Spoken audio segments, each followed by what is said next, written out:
Bom dia! Louvado seja nosso Senhor Jesus Cristo, para sempre seja louvado. Vamos lá, pessoal, começar mais uma semana. Hoje é dia 22 de fevereiro. Nós vamos tratar da Cátedra de São Pedro. Meu Senhor e meu Deus, creio firmemente que estás aqui, que me vês, que me ouves. Adoro-te com profunda reverência, peço-te perdão dos meus pecados e graça para fazer com fruto esse tempo de oração. Minha Mãe Imaculada, São José, meu Pai Senhor, meu anjo da guarda, intercedei por mim. O Evangelho de hoje é de São Mateus, capítulo 16, de 13 a 19. Proclamação do Evangelho de Jesus Cristo segundo Mateus. Glória a vós, Senhor. Naquele tempo, Jesus foi à região de Cesareia de Filipe e ali perguntou aos seus discípulos: quem dizem os homens ser o Filho do Homem? Eles responderam: alguns dizem que é João Batista, outros que é Elias, outros ainda que é Jeremias ou algum dos profetas. Então Jesus lhe perguntou: e vós, quem dizeis que eu sou? Simão Pedro respondeu: tu és o Messias, o Filho do Deus vivo. Respondendo, Jesus lhes disse: feliz és tu, Simão, filho de Jonas, porque não foi um ser humano que te revelou isso, mas o meu Pai que está no céu. Por isso eu te digo que tu és Pedro, e sobre esta pedra construirei a minha igreja. E o poder do inferno nunca poderá vencê-la. Eu te darei as chaves do reino dos céus. Tudo que tu ligares na terra será ligado nos céus. Tudo que tu desligares na terra será desligado nos céus. Palavra da salvação. Glória a vós, Senhor. Cada bispo exerce o seu ministério em toda a sua diocese, em cuja catedral senta-se na cátedra, como aquele que preside no lugar de Deus Pai. A festa da cátedra de São Pedro comemora o fato de que Jesus Cristo fez de Simão e dos seus sucessores em Roma a pedra sobre a qual edificou a sua igreja. Mateus conta que quando os discípulos ainda não entendiam o sentido dos milagres, nem que era Jesus, ocorreu a confissão de Pedro e a promessa do primado. Jesus Cristo estava a caminho de Cesareia de Filipe quando perguntou a seus discípulos sobre a sua própria identidade. Então ele se dignou a si mesmo como Filho do Homem. Uma expressão que deixa entrever uma origem divina unida a um rosto humano. Ao mesmo tempo, evoca o servo sofredor. De alguma maneira, Jesus leva os seus discípulos a descobrir quem é, perguntando o que dizem as pessoas e depois o que eles pensam. Pedro responde: tu és o Messias, o Filho do Deus vivo. O livro de Samuel anunciava um descendente de Davi a quem Deus trataria como filho. Davi prometia construir um templo para Deus. Jesus anuncia outro templo, a igreja.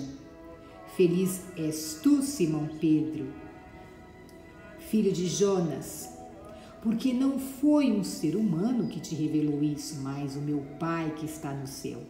Por isso eu te digo que tu és Pedro, e sobre esta pedra construirei a minha igreja, e o poder do inferno nunca poderá vencê-lo. Jonas significa em arameu: Deus faz misericórdia. Jesus deixa claro que o ato de fé de Pedro é um dom. Simão, você é filho da misericórdia. Tu és Pedro, e sobre esta pedra construirei a minha igreja. O Senhor tinha dito ao pescador da Galileia que se chamaria Cefas, pedra. Jesus faz outra promessa a Pedro: eu te darei as chaves do reino dos céus. Tudo o que tu ligares na terra será ligado aos céus. Tudo o que tu desligares na terra será desligado nos céus. O profeta Isaías tinha anunciado que a chave da casa de Davi seria colocada sobre os ombros do administrador do palácio real, como representante do rei.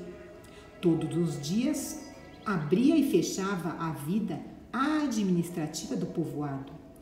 Jesus abre as portas do céu como novo Davi. Tem a chave de Davi.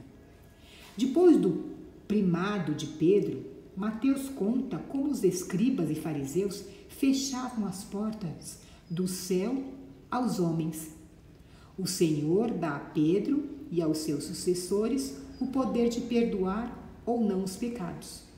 No dia da ressurreição, em um entardecer de paz e de alegria, Jesus soprará sobre os seus discípulos e institui o sacramento da penitência.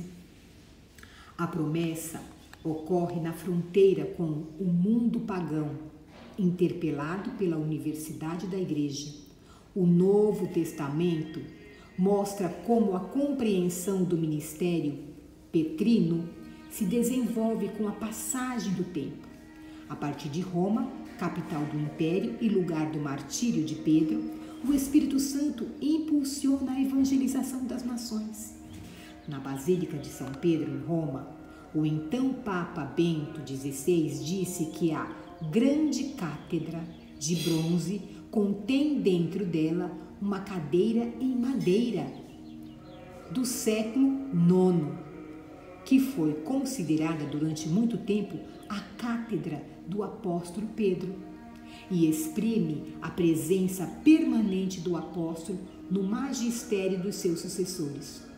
Podemos dizer que a cadeira de São Pedro é o trono da verdade, cuja origem está no mandato de Cristo, depois da confissão em Cesareia de Filipe. A cadeira magistral renova em nós também a lembrança das seguintes palavras dirigidas pelo Senhor a Pedro no cenáculo: eu roguei por ti, para que a tua fé não desapareça. E tu, uma vez convertido, fortalece os teus irmãos. Está lá em Lucas 22, 32. O bispo de Roma, como sucessor de São Pedro, é o perpétuo e visível princípio e fundamento da unidade da Igreja. Tem infalibilidade quanto à fé e aos costumes. Nós o chamamos Papa, palavra grega que designa o Pai. Com carinho filial, São José Maria ensinou a rezar muito pelo Papa, cuja paternidade participa da paternidade de Deus. E hoje vamos colocar então nossas orações pela cátedra lá de Roma, pelo nosso Papa, pelos bispos, pelos arcebispos, enfim, o clero.